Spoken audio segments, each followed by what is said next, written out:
میرے بزرگ فرمایا کرتے ہیں کہ ایک بزرگ تھے پرانے دور میں، ان کی طبیعت کے اندر سخا کوٹ کوٹ کے بھری تھی، اور آدھا فقر خدمت خلق اور سخاوت ہے۔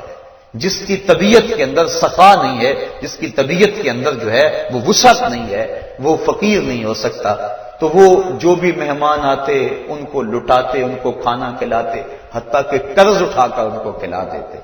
جب ان کا وقت آخر آ گیا تو بڑے لوگوں کا قرض دینا تھا، انہوں نے سمجھا بابا جی تو جا رہے ہیں، بعد میں قرض کون دے گا، تقاضا کرنے کے لیے آ بیٹھے۔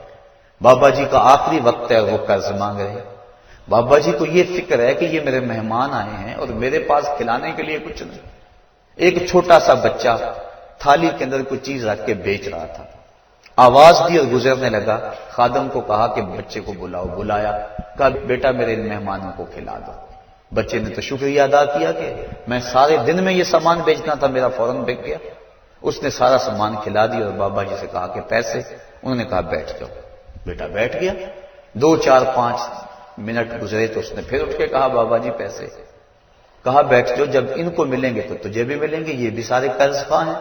بچے نے رونا شروع کر دیا، بچہ رویا، رحمت عزتی کو جوش آ گیا۔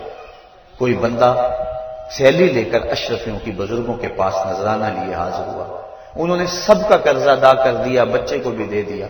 تو وہ جو لوگ تقاضا کرنے آئے تھے انہوں نے کہا ہم اتنی دیر سے بیٹھے تھے اور یہ بچہ فوراً آیا اور لے کے چلا گیا۔